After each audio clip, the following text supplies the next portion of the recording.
Жогорку кеңеш президенттик шайлоонун датасын сентябрдын ортосунда аныктайт. Жогорку кеңештин 8-чи чакырылышынын 2-чи сессиясы 2 сентябрда ишин баштайт. Бул тууралуу Азаттыкка парламенттин спикери Марлен Маматалиев билдирди. Анын сөзүнө ылайык, Жогорку кеңеш президенттик кезектеги шайлоону 27 сентябрга чейин дайындашы керек. Бул маселе 16-17 сентябрь күндөрү күн тартибине киргизилип, токтом кабыл алынат деп күтүлүүдө. Буга чейин Борбордук шайлоо комиссиясынын төрагасы Таныштык Шайназаров парламентке президенттик шайлоонун датасын аныктоо боюнча маселени 17 сентябрга карап берүү өтүнүчүн бергенин айткан. Мамлекет башчысы Садыр Жапаров июль айынын аягында мындан ары президенттик шайлоону иштеп жаткан президенттин ыйгарым укуктарынын мөөнөтү аяктоочу жылдын январь айынын 4 шаршембисинде өткөрүү тууралуу мыйзамга кол койгон. Демек, кезектеги президенттик шайлоо 2027 жылдын 27 январында өтүшү мүмкүн. Шайлоонун датасын Жогорку кеңеш белгилейт. Булак Азаттык. Москвада жарык өчүп, өлкө аймагында интернет үскүлтүккө учурады. 18 августтун кечинде Орусиянын бир катар интернет сервистеринин ишинин олуттуу үскүлтүккө учурашына Москва шаарындагы электр энергиясынын өчүшү себеп болду. Бул тууралуу РБК басылмасы өз булактарына таянып билдирди. Авариядан улам Орусиядагы эң ири телекоммуникациялык түйүндөрдүн бири болгон Москва шаар аралык телефон станциясы залакка тийгени маалымдалды. РБКнын маектештери анын ичине станциянын кызматкери комплекстин айрым кабаттарында электр энергиясы өчүп калганын ырасташты. Ошондой эле доменттик аталыштарды каттоо жана хостинг кызматтарын көрсөткөн ири компаниялардын бири Рейкру электр жарыгынын өчүшүнө байланыштуу айрым сервистер убактылуу иштебей калышы мүмкүн экенин билдирген. ММТС 9 Орусиянын интернет инфраструктурасына өзгөчө мааниге ээ объект. Анда байланыш операторлорунун жана хостинг провайдерлердин жабдуулары жайгашкан. Ошондой эле өлкөдөгү эң ири интернет трафик алмашуу түйүндөрүнүн бири болгон МСК платформасынын инфраструктурасы да ушул жерде орун алган. Шейшемби күнү кечинде интернет жакшы иштебей жатканы тууралуу даттануулар Орусиянын ар кайсы аймактарында айтылып жатты. Өзгөчө Москва жана Санкт-Петербург шаарларынан көп кайрылуу катталганы айтылды. Бийликтин маалыматына караганда, Москва убактысы боюнча саат 21:24-кө Сонун жаңылык. Сиз билген жана иченген Умбем клиникасы эми сизге дагы да болсо жакыныраак болду. Анткени бизде жаңы филиал ачылды. Андыктан келип, өзүңүздүн жана жакындарыңыздын ден соолугуна кам көрүшүңүздү сунуштайбыз.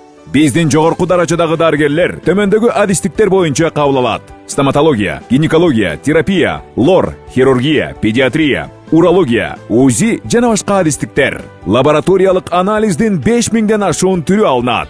Жогорку даражадагы стерилизациялоо. Биздин дарек ВДНХ метросу, Кондратюка көчөсү 2. Телефон номерибиз 8925 103 22 55. Кабыл алууга алдын ала жазылып келүүңүздөрдү суранабыз. Умбем клиникасы. Сиздин ден соолугуңуз биздин камкордук. Арада электр менен камсыздоо толугу менен калыбына келтирилди.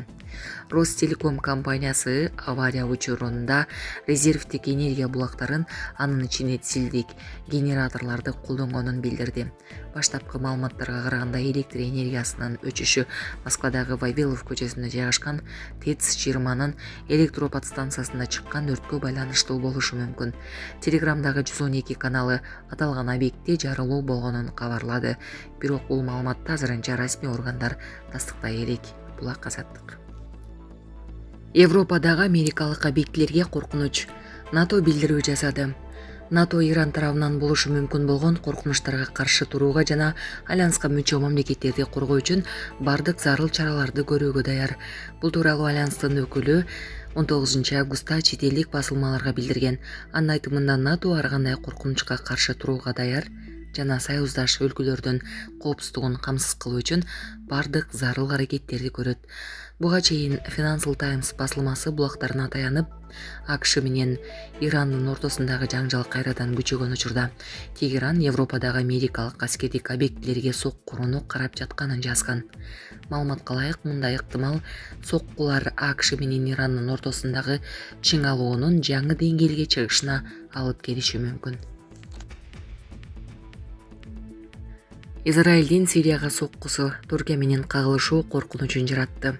Израилдин Сириядагы Абу Эд Тухур авиа базасынан жасаган аба соккусу Туркия менен түз аскердик кагылышуу коркунучун жараткан. Бул тууралуу 19 август күнү АКШнын Туркиядагы элчиси жана президент Дональд Трамптын Сирия жана Ирак боюнча атайын өкүлү Томас Барак The Jerusalem Post басылмасына берген маегинде билдирди. Анын айтымында Идлиб провинциясындагы Абу Эд Тухур авиа базасы Туркиянын чек арасынан болжол менен 70 чакырым алыстыкта жайгашкан.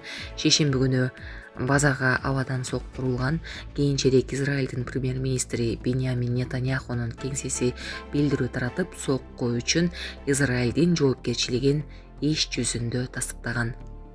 Израиль Сирия Туркиянын аскерлерин бул авиа базага жайгаштырууга уруксат берип, учурдагы статус-квону бузууга аз калганын билдирген.